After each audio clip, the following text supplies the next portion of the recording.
Khatri dental care, दांतों का अस्पताल, डॉक्टर अरुण खत्री, डॉक्टर नीलिमा बर्डे खत्री। स्थान परिवर्तन, क्लिनिक अब नए पते पर पहुंच गया है। समय सुबह 9 बजे से रात्रि 8 बजे तक।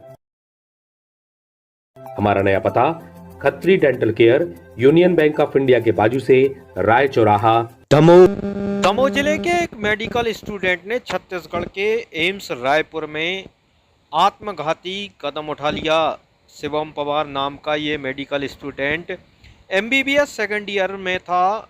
शिवम ने एम्स हॉस्पिटल में अपनी जीवन लीला समाप्त कर ली। बताया जा रहा है कि शिवम पढ़ाई को लेकर पिछले दिनों से डिप्रेशन में था। शिवम दमोह जिले के बांसा गांव का रहने वाला था और दमोह के मॉडल स्कूल का छात्र रहा है। शिवम के बारे में बताया जा रहा है कि वो काफ़ी होनहार था। 10वीं और 12वीं में वो मध्य प्रदेश टॉपर रहा था। इतना ही नहीं, कोटा राजस्थान की फेमस कोचिंग क्लास ने उसे फ्री कोचिंग दी और उसने नीट की परीक्षा अच्छे अंकों के साथ पास की। शिवम के बारे में उसके स्कूल टीचर संजय दुबे बताते हैं कि वो होशियार होने के साथ काफ़ी शांत स्वभाव का था। अभी टीचर्स डे के दिन उनकी बात शिवम से हुई थी। फिलहाल शिवम के इस कदम की खबर के बाद बांसा गांव में मातम पसरा हुआ है।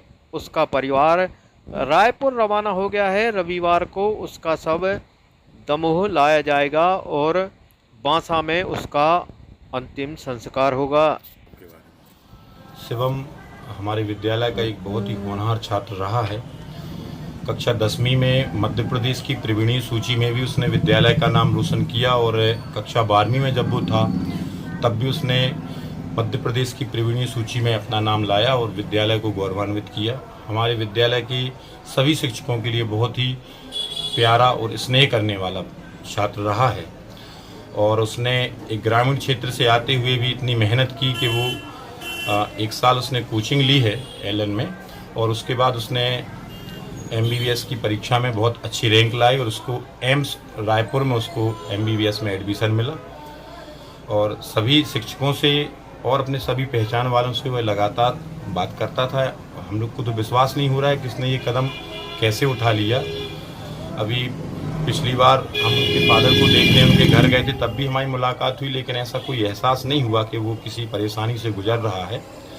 पढ़ाई को लेकर भी उसने काफ़ी बातें की उस समय कि अच्छा लगने लगा। शुरू में हमको थोड़ा दिक्कत हुई लेकिन अब तो अच्छा लगने लगा है इत्यादि। और आज जब ये घटना सामने आई तो मन काफ़ी व्यथित हो गया है इस घटना के बाद से। अभी सर लास्ट कब बात हुई थी आपकी? लास्ट टीचर्स डे पर उसने फ़ोन लगाया था और शिक्षक दिवस की शुभकामनाएँ दी। शिक्षक दिवस पर उसने बात की थी। तो उसने कुछ बताया कभी कि कोई परेशानी है, ऐसा कुछ भी? ऐसी तो कोई बात उसने नहीं की है क्योंकि थोड़ा सा वो उसमें एक हैबिट थी कि वो ज़्यादा बातें नहीं किया करता था। ये तो है कि जितनी उसको काम की बात है केवल वही, पढ़ाई के दौरान भी उसने कभी ज़्यादा बातें नहीं की टीचर से, पर पढ़ाई की बातें ही करता था। और शिक्षक दिवस पे भी जब बात हुई तो ऐसी कोई बात सामने नहीं आई। उसकी बातों से ऐसा लगा नहीं कि वो बहुत परेशान है।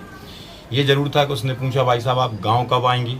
क्योंकि हम जब गांव जाते थे तो निश्चित है ये सब हमारे छोटे भाई जैसे हैं, सब मिलते थे। उसने पूछा कि आप गांव कब आएंगे? तो हमने कहा हम तो संडे को आएंगे। और उसने ऐसा कहा भी हमसे कि हो सकता है संडे को हम भी आएँ तो हमारी आपसे मुलाकात होगी। हमने चलो आओ, हम निश्चित आपसे मिलेंगे।